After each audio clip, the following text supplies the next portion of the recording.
On the second day of the Emily Awards, my true love gave to me 2 hands of brushing and a baby pulling stuff off my tree.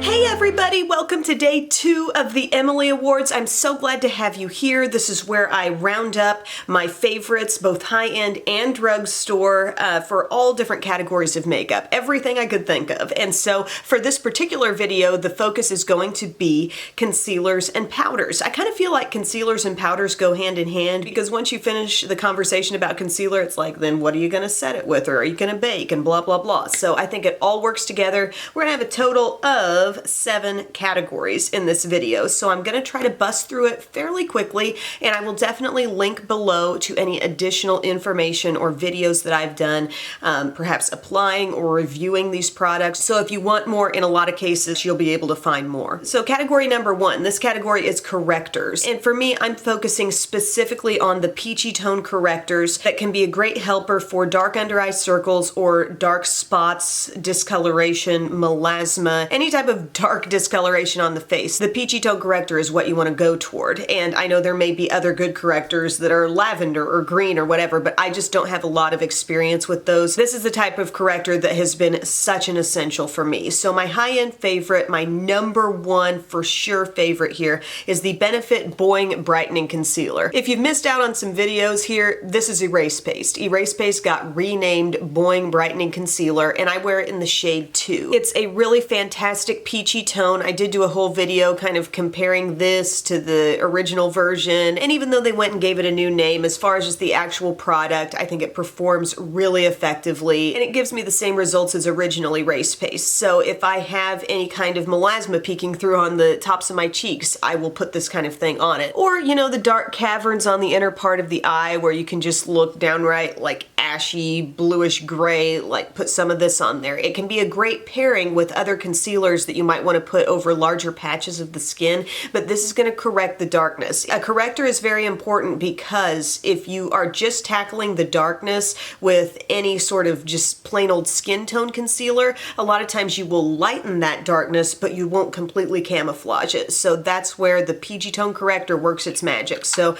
my high-end favorite, and I think the best texture out there that's very non-drying, super creamy, is the Boing Brightening Concealer shade 2 for me. And then a slightly lower cost alternative would be the Pixie Correction Concentrate and Brightening Peach. You can find this at Target. This is also a wonderful shade to use. It's a little less emollient compared to the Benefit, but it still works really, really well. And if you're just, you know, wanting it in some really pinpointed areas, this is a great option too. So definitely a couple of really strong recommendations there. Category number 2, I want to talk about liquid concealers. See why I wanted to do like all these videos and really hash out these topics, because comparing a liquid concealer to a corrector or even a creamy concealer, like they're all different things. Lumping them all into one category and just picking 1 or 2 favorite concealers may not like do the job. So I think it's really great to have these different categories. But my favorite high-end liquid concealer is the Tarte Shape Tape. I think this works wonderfully. The way that it's most effective for me is used sparingly because it is such a potent concealer.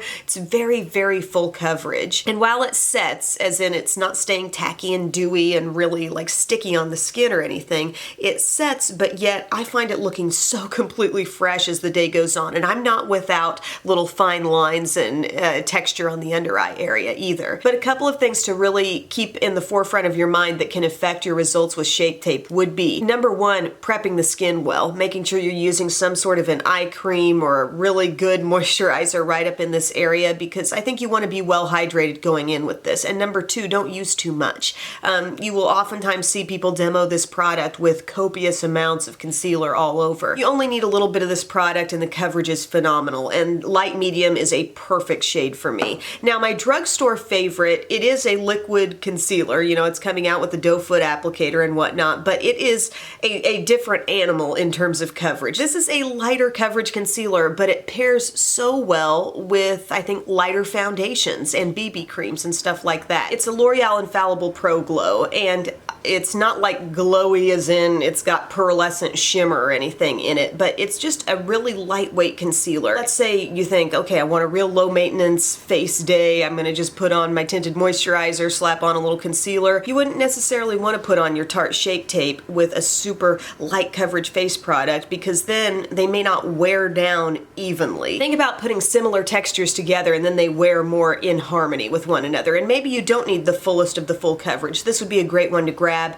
I also have noticed recently, I love pairing this Pro Glow with the Pro Matte Foundation. For whatever reason, those two just look really nice together on the skin. So we've talked correctors, we've talked liquid concealers. Now I want to move into creamy concealers, the kind you might find in a little pot or whatever. And I really had become attached to the Anastasia creamy concealers. I think that's a fantastic product, but it's getting phased out. Like, you can't really find it anywhere. Don't know what's going on. Maybe they're repackaging, maybe they are changing the formula somewhat and might bring it back. Maybe it's gone for good, I don't know, but that was a really good concealer. So in recent months, I've been kind of on the hunt within my collection for something that can perform kind of like that, and something that I do think is very similar, just in the coverage level, the effect on the skin, just the creaminess that it has, is the Becca Ultimate Coverage Concealing Cream. I'm holding two here because, like, for example, today I'm wearing the Banana, which is a pretty light shade and it definitely adds a lot of brightness. If my skin's a little darker, or if I'm just looking for a skin tone match in certain areas, Macadamia can work too. This can work on the under eye also. They're not a super far cry from one another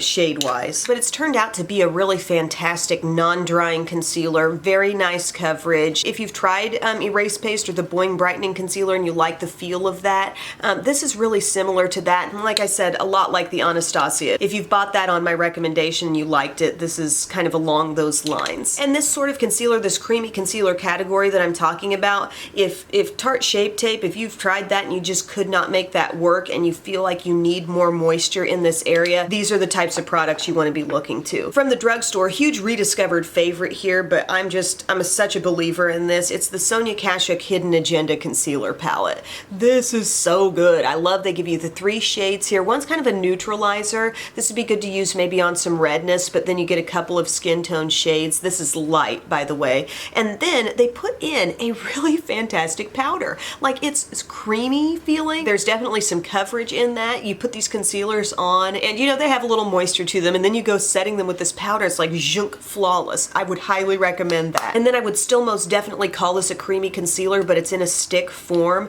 But the Neutrogena Hydro Boost, I have to give this a mention because I think this is really good. I've played around with this so much. It's got a little core of, I don't know if that's vitamin E or some extra hydrating layer of product, but I wear this in light. It does contain hyaluronic acid and it smooths on the under eye super easily. I always like to have a good go-to stick concealer because I think it's one of the quickest, easiest, most low maintenance things you can use. You know, you just swipe it on, blend it with the fingertip. Very, very creamy, not the dry stick concealer from olden times. So if you just like that format, there's one to check out too. I think I'm becoming a little more long-winded in this video than I wanted to be, but the next category is loose powder, and I would consider both of these good loose powders that can work for baking if you want to, or you know, you can use them to set your look. You can use them very lightly as an under eye setting powder with, you know, just a real soft brush. You decide how you want to use these, but I'm just telling you now, they are great for baking or whatever other purposes you want to do. My high-end favorite, and yes, I've been trying some other things up against this, but this is definitely the favorite, my Laura Mercier Translucent Setting Powder. Not sure what it is about this product, and I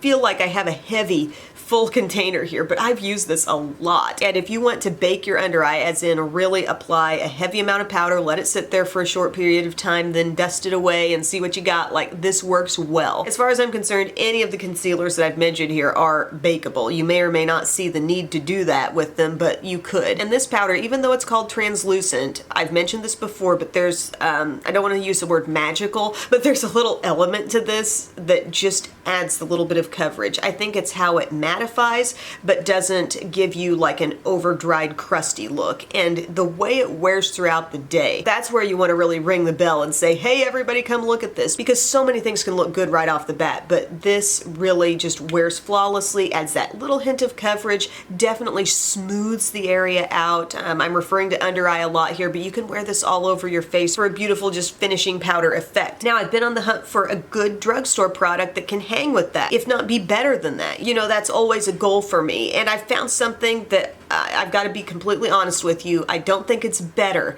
than the Laura Mercier, but I think it's really close. It gives me just the slightest bit drier look if I bake with this on the under eye, but used in a lighter way, it can be almost identical. Like if I just wanted to take a light brush, let's say an e.l.f. small tapered brush, and just kind of lightly dab the powder in, there it can be kind of like, ooh, I don't know which is which. It's the Maybelline Fit Me, and I have it in Fair. So they have a range of shades, and the Fair seems to perform most closely to this Laura Mercier Translucent, which I know does come in a deeper shade as well. So it says loose finishing powder. I baked with it today. I'm looking very smooth. I'm feeling super smooth. Like I said, it can just take on the slightest bit drier appearance, but it's very close to the Laura Mercier, and I would have to say it's my drugstore favorite in terms of loose powders. For powder foundations, so this may be for the people who want to just dab on a little concealer and then go all over their face for coverage with the powder, or you want to top off your foundation with even more coverage. These two products would be great options. One of them is the Hello Flawless from Benefit, and this is kind of knocking off the IT Cosmetics Celebration Illumination Foundation that I know I've talked about before, and I like it, but for some reason, maybe it's more visible lines or texture on my face. I don't know what it is, but I feel like this Hello Flawless just looks more flawless on my skin. It's matte and beautiful, and it's got a supremely nice texture. Feel this if you're in like an Ulta or a Sephora and you want to just, you know, test the texture. It feels really nice. I've got it here in Petal, but it's matte without looking too dry and chalky, so that's a great powder foundation option. Also, this one just recently like kind of jumped onto the list for me, and it's the LA Colors Mineral Pressed Powder. This isn't necessarily being marketed as a powder foundation, but the texture tells me, you know, it absolutely could be used that way. I have it in Fair. This line runs a little bit dark, but it feels so good. It is right up there with that Hello Flawless. What tells me something about the coverage a pressed powder has is when you feel it and it just feels almost creamy, like a real rich smoothness, and when you lift your finger up, you've got like a full-on amount of coverage there. That's what tells me, like putting a brush into this or putting a sponge into this, you're gonna pick up a decent amount of product to create coverage on the skin. And I love the finish of this. It is very matte, and that's just a great bargain product there. Now I do have a category here for just pressed powder, and as far as I'm concerned, the two powders that I just mentioned are phenomenal pressed powders. I think they could be used in a powder foundation capacity, but you know, there's your good pressed powders. But I do have one here, only a drugstore one, and it's kind of universal. It could work for everyone, and kind of like a setting powder. You could use it right after foundation. You could do it at the end of your look, but it's the Milani Prep Set and Glow. So they make this in the Prep Set and Go, which is straight up white looking, but this has just the finest bit of luminosity to it, just a hair. Like, I think anyone of any age could use this and look really fresh and natural, but I love this stuff so much. It's totally all-purpose. If you see this out in the store, grab it. You want to have that. And then lastly, my final category here is for a coverage palette, a palette that actually contains maybe some concealers, powders, definitely a new category for me to cover in the Emily Awards, but I had two things that were just, you know, right at the top of my mind when I thought about doing this category. The first one is the Urban Decay Naked Skin Shape Shifter. So this is a really cool palette, a very well thought out palette packaging wise, where you've essentially got 2-in-1. You've got one side here that contains peachy correctors, concealers. This also comes in two shades, so you're seeing the lighter of the two here. You've got like an illuminator here that's cream, two shades of corrector, a light, I don't know if you want to call this concealer or cream matte highlighter, and then a cream contour. Over on the other side, you've got all your powders. So a shimmery highlight, just a light matte highlight or multi-purpose powder, and a couple of contour / bronzer shades. So this is like a handy dandy little on-the-go, everything you need coverage palette. And then from the drugstore, Makeup Revolution has an awesome thing going on here. This is the Protection palette in light medium.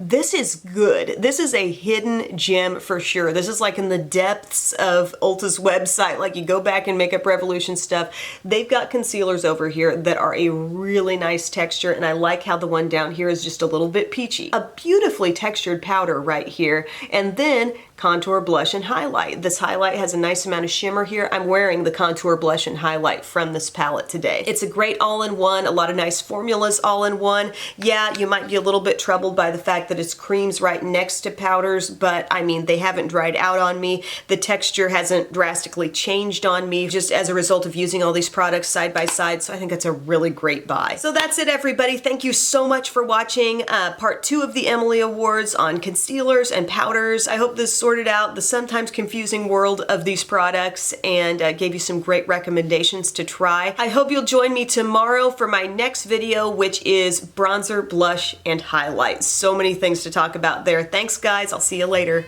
Bye. Or am I yellow? Tutorial, please. My turn. 2 oranges. Daddy. What's your favorite thing about the Emily Awards? Watching.